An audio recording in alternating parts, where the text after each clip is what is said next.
Hoje eu vim falar para vocês sobre uma célula vegetal. Mas, para começar, eu vou dizer o que é uma célula. Células são unidades funcionais e estruturais dos seres vivos. Muitas passam por um processo de diferenciação para executar as mais diversas funções em um organismo. Tá bom, agora que eu já disse e vocês já sabem o que é uma célula, vamos falar sobre a célula vegetal. É semelhante ao animal, mas contém algumas organelas diferentes da célula animal, como a parede celular, que dá mais rigidez à célula, os vacúolos e o cloroplasto. Essa aqui, em volta da célula, é chamada de parede celular. E agora eu vou falar para vocês um pouquinho sobre ela. A parede celular pode ser chamada de parede celulósica ou membrana esquelética celulósica. É uma camada exterior da membrana plasmática. Ela é um tipo envoltório espesso, formado por celulose e outras substâncias derivadas da proteína e lipídios. Ela possui várias funções, entre elas, conferir o formato da célula vegetal, realizar absorção, transporte, discreções de substâncias, controlar o fluxo excessivo de água e filtrar e trocar substâncias entre as células. Em relação à sua estrutura, a parede celular possui microfibras que constituem a parede primária, uma camada resistente e flexível, e com teor de água de 70%. Em algumas células, são adicionadas camadas extras na parede primária, respectivamente, que dão origem à parede secundária. E esta, por sua vez, é a expressa que a primária, e o teor de água também é menor, aproximadamente de 20%. Além da parede primária e a secundária, existe a lamela média, uma camada fina que permite a união entre a parede primária das células próximas. Outras estruturas muito importantes são os plastomedesmos, a comunicação entre as células. A estrutura presente externamente é a membrana plasmática, que protege a célula contra danos mecânicos, contração de patogênios e mantém seu formato. Pode ser encontrada também alguns fungos e protistas. Sua constituição é variada nas diversos organismos, mas na célula vegetal é formada principalmente por celulose, proteínas e outros polissacarídeos. Nós já falamos sobre a parede celular e um pouquinho da membrana plasmática. Agora, o nosso foco é sobre vacúolos, que são esse azulzinho aqui, o maior no meio da célula, tá bom? Eu vou falar pra vocês um pouquinho sobre ele.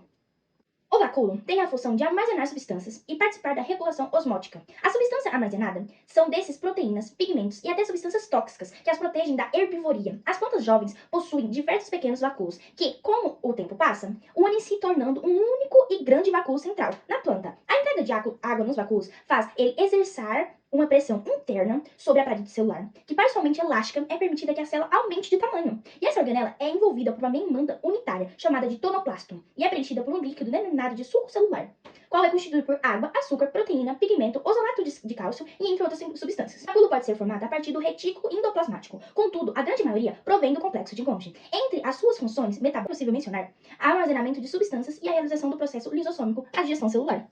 Como eu acabei de falar para vocês sobre vacúolos, vou aproveitar e vou falar um pouco sobre o complexo de... Esse aqui de laranja é o complexo de Golgi, que também faz parte disso. Contudo, é uma grande maioria que provém dos vacúolos é o complexo de Golgi. Também é chamado de aparato de Golgi. Essa organela tem como principal função auxiliar no processo de excreção celular e na formação de lisossomos. Já falamos sobre parede celular, um pouquinho de membrana plasmática, pode ficar tranquilo que a gente vai chegar lá para falar um pouquinho mais sobre ela. Já falamos sobre os vacúolos. E agora, vamos falar sobre os cloroplástidos, que são esse e esse verdinho aqui, ó, tá vendo? Então vamos lá. São organelas que armazenam substâncias e participam da síntese de descomposição orgânica, a fotossíntese. São organelas com DNA próprio e é formado por duas membranas unitárias que contêm no exterior de uma matriz ou estroma, que abrigam os tilacoides, membranas sucoinformes. Os plastos basicamente atuam na fotossíntese e na produção de aminoácidos e ácidos graxos. Eles são divididos em 3 grupos. Existem 3 grupos de plastos: leucoplácitos, cromoplácitos e cloroplácitos. Leucoplácitos são incolores e armazenam substâncias de reserva, como amido.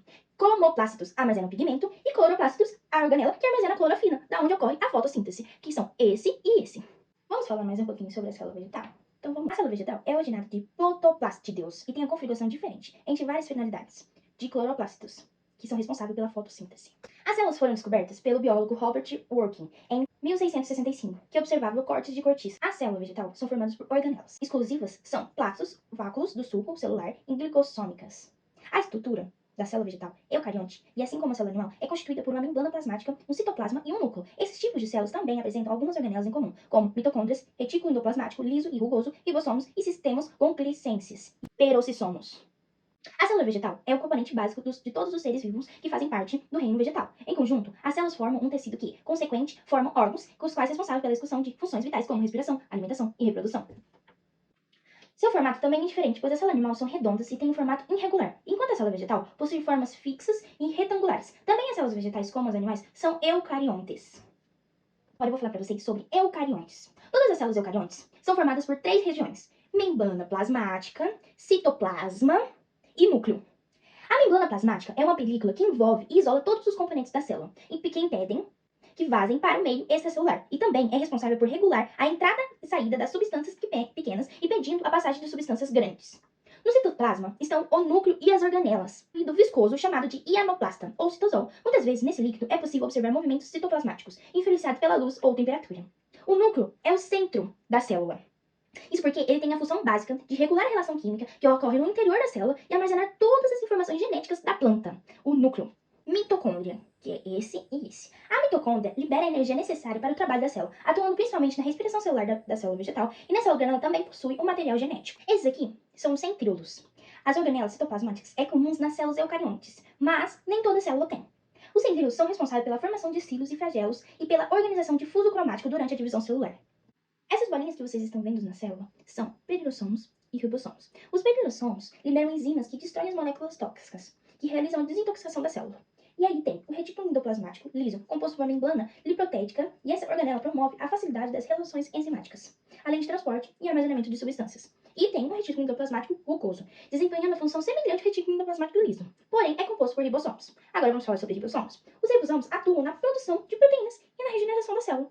Aqui em volta do núcleo são o retículo endoplasmático liso e o retículo endoplasmático rugoso. O retículo endoplasmático liso é composto por membrana lipoteica e essa organela promove a facilidade das relações enzimáticas, além do transporte e do armazenamento de substâncias. E o retículo endoplasmático rugoso desempenha a mesma função, semelhante ao retículo endoplasmático liso, a diferença é que o composto são por ribossomos.